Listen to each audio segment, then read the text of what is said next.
8 de la mañana con 40 minutos, 8 con 40 minutos, en Punto Noticias de Radio Pichincha. Saludamos con nuestro tercer invitado, el asambleísta José Agualzaca, que nos acompaña vía telemática. Asambleísta Agualzaca, bienvenido, gracias por estar en este espacio. Le acompañamos Alexis Moncayo, quien le habla, Licenia Espinel. Finalmente, la justicia constitucional les ha dado la razón en el tema del Consejo de Participación Ciudadana y Control Social. Hay nuevo titular en el Consejo de la Judicatura. No hay está en acefalía el Consejo de Participación. Les tocará a ustedes posicionar a los nuevos vocales para que este organismo pueda seguir funcionando. ¿Qué novedades hay al respecto? ¿Cómo han tomado ustedes estos cambios que se han producido en las últimas horas?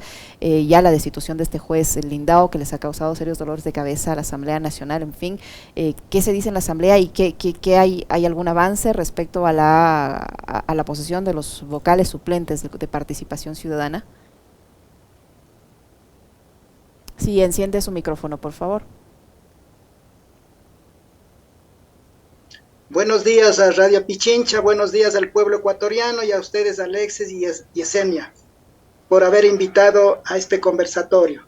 Bueno, efectivamente, los sucesos de los últimos tiempos, que efectivamente el Consejo de Participación Ciudadana, a través de Hernán Ulloa y su compañía, siempre han tratado de boicotear las acciones de la Asamblea Nacional, y especialmente Ulloa y su compañía respondían al gobierno de Guillermo Lasso para entrometerse en las decisiones y en las acciones de la Asamblea Nacional.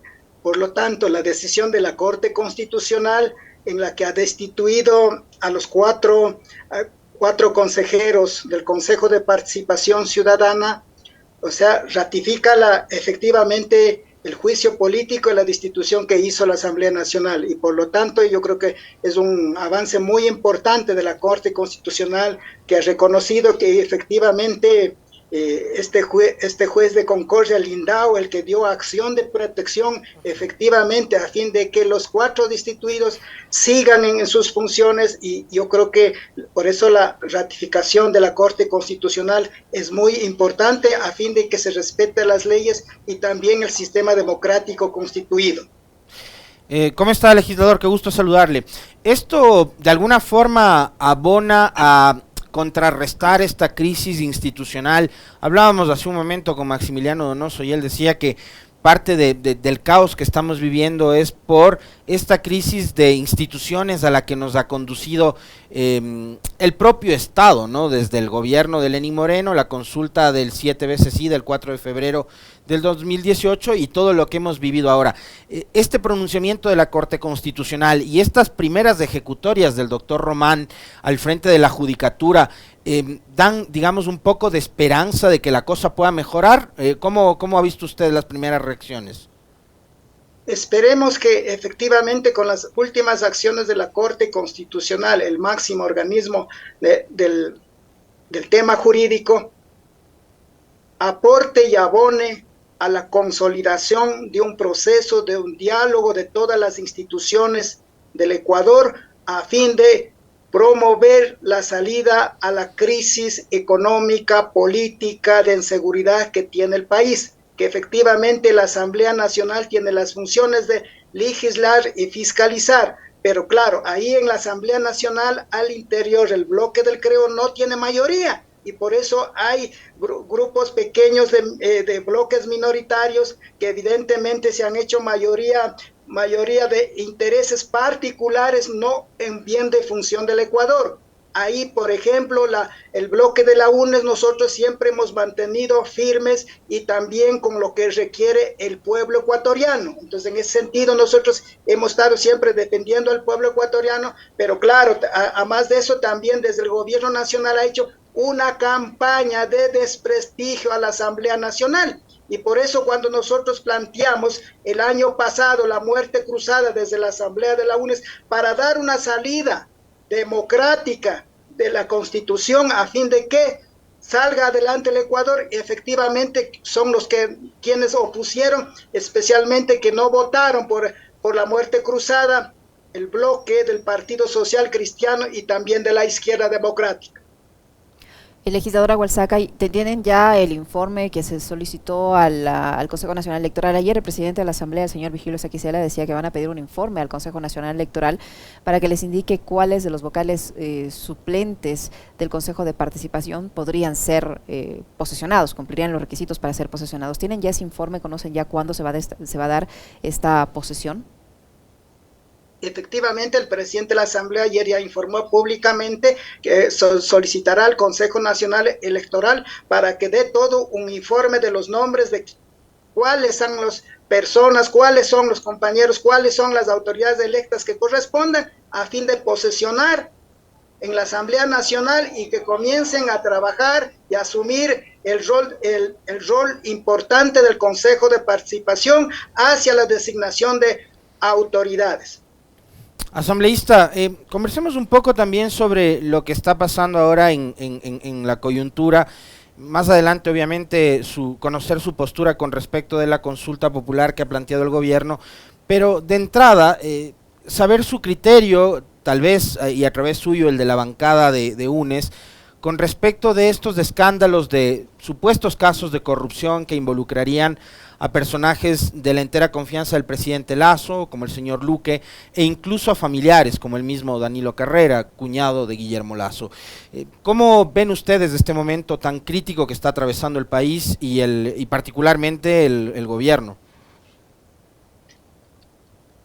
Bueno, yo considero, aquí en el Ecuador llegó un gobierno de los representantes, de los banqueros, de los ricos, de los grandes medios de comunicación, de los grandes empresarios a gobernar.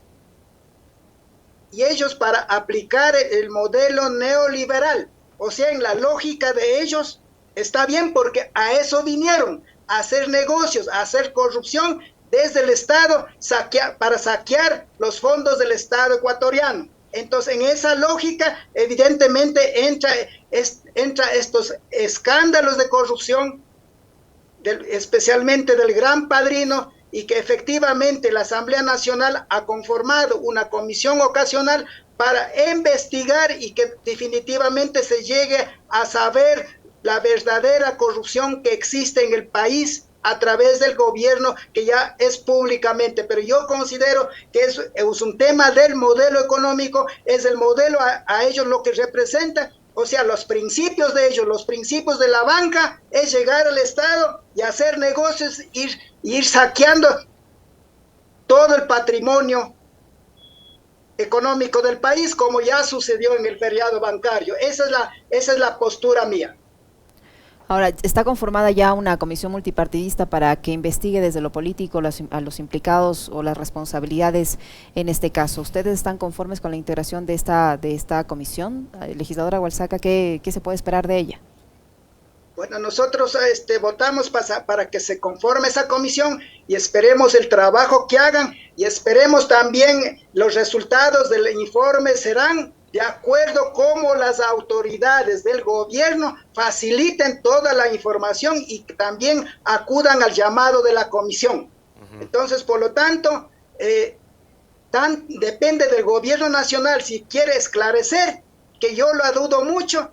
Sin embargo, porque nosotros ya lo conocemos, la política y los principios del modelo económico neoliberal del Fondo Monetario Internacional. Y además de eso, por ejemplo, la consulta popular, efectivamente, las 8 preguntas son preguntas tramposas que no resuelven ningún problema de los ecuatorianos, ¿no es cierto? No resuelve el problema de la salud, de la educación, de la inseguridad, de políticas agrarias.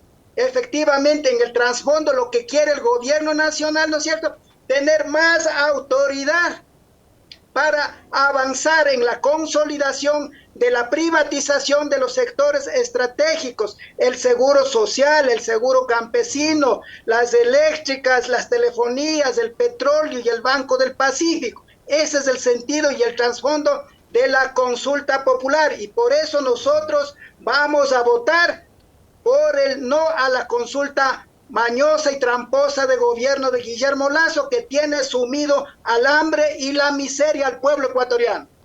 Pero esta parecería ser como la continuación de una película que ya la habíamos vivido, asambleísta, ¿no? Porque, digamos, son grupos de poder que han estado relacionados permanentemente con gobiernos de turno. Se me viene a la cabeza, por ejemplo, el gobierno de Osvaldo Hurtado, allá en la década de los 80, el de León Febres Cordero, después el de Sixto Durán Bazén, el de Zamil Mawad, que fue incluso de la democracia cristiana, que fue incluso financiado por la banca, ¿no? Recordamos el rol, el papel que jugó ahí, por ejemplo, Fernando Aspiazu, dueño del Banco del Progreso, por citarlo, y también la participación que como funcionario de ese mismo gobierno tuvo el señor Guillermo Lasso. Daría la impresión de que los ecuatorianos como que no entendemos y no aprendemos bien de esos pasajes de la historia.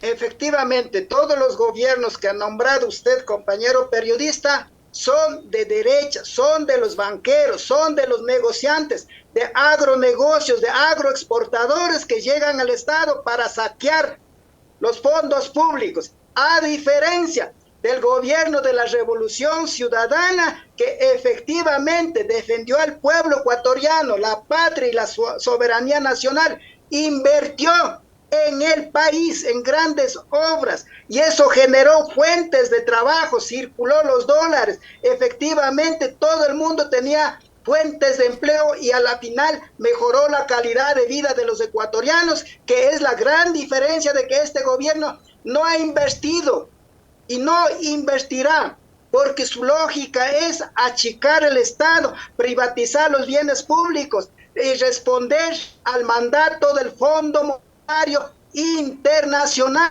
y para aplicar más políticas antipopulares en contra del pueblo ecuatoriano, que va creciendo la migración, que va creciendo el hambre y la miseria en el pueblo ecuatoriano. Y por eso nuevamente convoco al pueblo ecuatoriano, a los pueblos indígenas, a los campesinos, a los trabajadores, a las amas de casa, a votar en la consulta popular por el no, compañero periodista.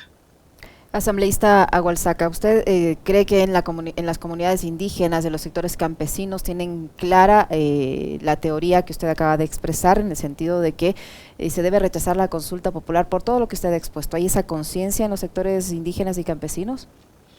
Efectivamente, nosotros hemos estado visitando los territorios y el movimiento indígena y el pueblo ecuatoriano, las clases populares, los trabajadores, saben perfectamente de los gobiernos neoliberales que han aplicado efectivamente políticas neoliberales, y con esta consulta popular quieren nuevamente seguir en el poder a fin de ir saqueando cada vez el país. Hay una pregunta que tiene que ver con respecto de la conformación de la asamblea, y vemos que hay, digamos, voceros que están muy relacionados con el gobierno y a favor de la tendencia del sí, que dicen es necesario para mejorar la calidad del Parlamento y de los legisladores que se reduzca el número de integrantes del Pleno de la Asamblea Nacional. ¿Cuánto puede aportar, le pregunto, legisladora Agualsaca, a que mejore la calidad de la conformación de la Asamblea, reducir justamente el número? Y eso también, le pregunto a usted, que es representante de los sectores rurales, de los sectores campesinos, donde yo vengo de una provincia que es bastante pobre, que es Bolívar, donde hay una composición justamente social que tiende mucho a la agricultura, al campesinado, al movimiento indígena, restarle el nivel de participación. Bolívar, por ejemplo, pasaría de tener 3 a tener un solo legislador. ¿Cuánto bien eso le hace además a la democracia? La pregunta sobre la reducción de la asamblea, en el fondo lo que se trata es coartar la participación de la población organizada en los movimientos y partidos políticos en la disputa del poder en las elecciones. ¿Por qué?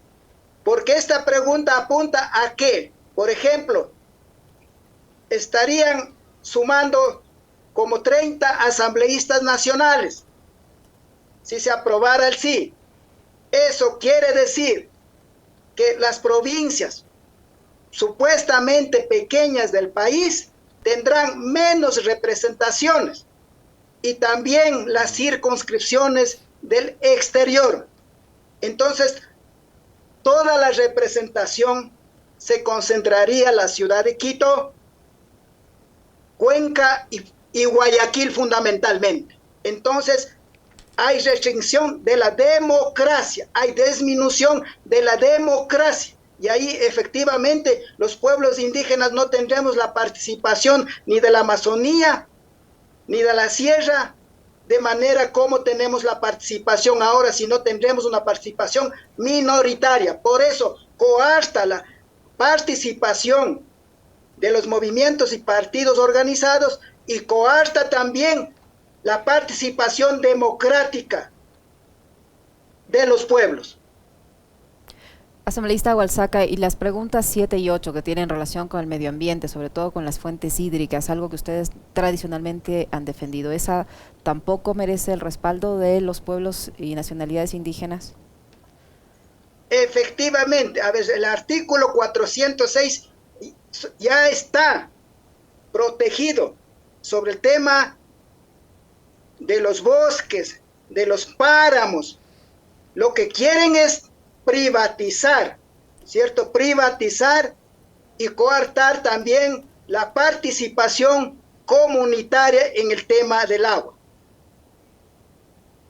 Muy bien, muchísimas gracias, asambleísta, por habernos acompañado en este diálogo. Muy amable.